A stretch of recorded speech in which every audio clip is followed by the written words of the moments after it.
नमस्कार। बिहार स्वास्थ्य विभाग में भर्ती तो कई सालों के बाद आई, लेकिन केवल नाम के लिए आई। मैं ऐसा इसलिए बोल रहा हूं क्योंकि कई महीने बीत चुके हैं। अभ्यर्थी बीटीएससी का चक्कर लगाते लगाते उनके चप्पल घिस गए हैं, लेकिन बीटीएससी सुनने के लिए तैयार ही नहीं है। तो अब इंतजार की घड़ी समाप्त हो गई है। मैं बात करने वाला हूं ड्रेसर के बारे में, जो कि आपको पता है स्कोर कार्ड के लिए अभ्यर्थी इंतजार कर रहे हैं।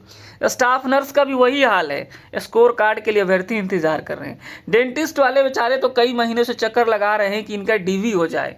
OT assistant, X ray technician, ECG वाले कब के पास होकर बैठे हुए हैं डीवी के इंतजार में। और मालूम चलता है कि कहीं कोई कमेटी बनती है तो कहीं कोई रिपोर्ट सबमिट कर रहा है। लैब टेक्नीशियन वाले बेचारे तो मैं बताऊं कि पटना हाई कोर्ट के इंतज़ार में है कि कब वहां से रोक हटे और बीटीएससी नोटिस जारी कर दे, लेकिन ऐसा कुछ होता नज़र आ ही नहीं रहा है।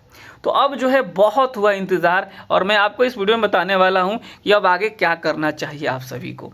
ठीक है, तो यहाँ बिहार टेक्निकल सर्विस कमीशन है, सबको पता है। मैं उन सारी बातों पे नहीं जाऊँगा कि किस में कितनी भर्ती है, किस में क्या हुआ नहीं हुआ, ये सब बातें आप लोगों को पता है और सुन सुन के आप सभी थक चुके हैं। मैं सीधे मुद्दे पे आता हूँ और मैं बात बताता हूँ कि जो पारा मेडिकल एसोसिएशन के लोग हैं, जैसे भारत भूषण जी हो गए, हम लोग उनके साथ हैं, या फिर जो अन्य उन कमेटी में जो लोग हैं, अब जो भी निर्णय लेंगे सभी को एकजुट होना पड़ेगा। क्योंकि मैं कई बार ईमेल करवाता हूं, ट्वीट करवाता हूं, वीडियो बनाते हैं लोग, बीटीएससी पहुंचते हैं तो कभी 10 लोग, कभी 20 लोग, कभी 50 लोग। अब इससे काम चलने वाला नहीं है। अब प्रॉपर चैनल से सारी चीज़ें होनी चाहिए। तो इसमें चाहे वो आंसू जी हो गए या भरत भूषण जी हो गए, जो लोग भी यानी पारा मेडिकल एसोसिएशन के लोग जो भी इसमें निर्णय लेते हैं, उन निर्णय के साथ हमारा भी साथ रहेगा।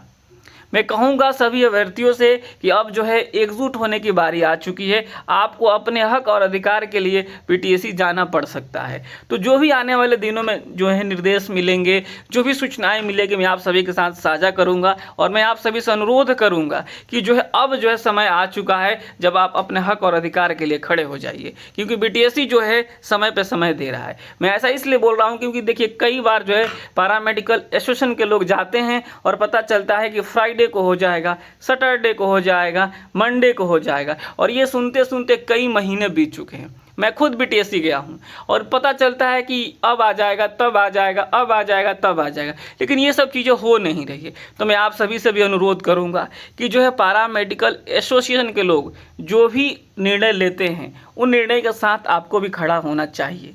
ठीक है, आपको अपनी बात शांतिपूर्वक रखने का अधिकार है। आप जा करके बीटीएससी के पास अपनी बात को रख सकते हैं। हालांकि ये सारा प्रोसीजर फॉलो होगा, इसमें सारा प्रोसीजर फॉलो होने के बाद ही ये सारी चीज़ें की जाएगी। तो बिहार स्वास्थ्य विभाग की जो भर्ती है, इसको जल्दी क्लियर करवाया जाएगा, तभी 31 दिसंबर तक सारे विभागों को ये सूचना देना है कि कहाँ पे किस विभाग में कितनी सीटें खाली है, ताकि 2026 में उस भर्ती पे कार्रवाई की जा सके।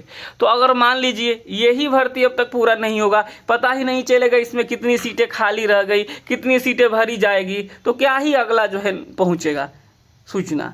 तो इसका मतलब लेट लतीफ़ा से अभी के जो प्रेजेंट वाले लोग हैं, इनको तो नुकसान हो ही रहा है, और आने वाले दिनों में जो पास आउट होंगे उनके लिए भी परेशानी का सबब बनेगा ये। तो अब समय आ चुका है, चाहे आप ड्रेसर के अभ्यर्थी हो, चाहे आप स्टाफ नर्स के अभ्यर्थी हों, चाहे वो डेंटिस्ट के अभ्यर्थी हों, चाहे ओटी असिस्टेंट के हों, एक्सरे टेक्नीशियन के हों, ईसीजी के हों, लैब टेक्नीशियन के हों, आप अपनी बात शांतिपूर्वक रख सकते हैं।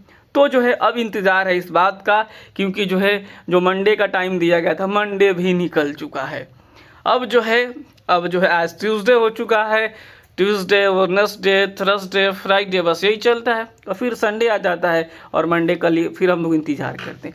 तो ये सब बातें बहुत हो चुकी है। अब भी पारा मेडिकल एसोसिएशन के लोग निर्णय लेंगे कि अब हमें आगे इस तरीके से मूव करना है, उसमें हमारा भी साथ रहेगा। और मैं आप सभी से अनुरोध करूँगा कि आप शांतिपूर्वक अपनी बात को रख सकते हैं। तो इस वीडियो में इतना ही बताऊंगा कि अब तक कोई नोटिस जारी नहीं किया गया है, किसी तरह की कोई सूचना नहीं है।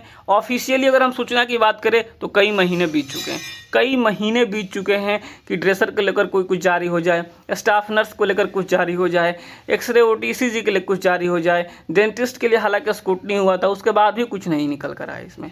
तो अब जो है अभ्यर्थी जो है बिल्कुल परेशान हो चुके हैं। अब उन्हें लगता है कि जो अपनी बात को जो है रखना ही चाहिए। तो प्रॉपर चैनल से सारी चीज़ें की जाएगी, प्रॉपर प्रोसीजर फॉलो किए जाएंगे और उन सारे प्रॉपर प्रोसीजर फॉलो होने के बाद से जो आपको डेट और समय बताया जाएगा, आप सभी ज़रूर पहुँचे। नमस्कार, धन्यवाद। बस जो है आपको मतलब अपने आप को जो है संभाल के रखना है। ऐसा नहीं कि नहीं अब तो कुछ होगा ही नहीं, होगा, लेकिन हो सकता है कई बार कुछ चीज़ें होती है जो आवाज़ उठानी पड़ती है, तो उसके लिए भी आगे आना पड़ेगा। नमस्कार, धन्यवाद।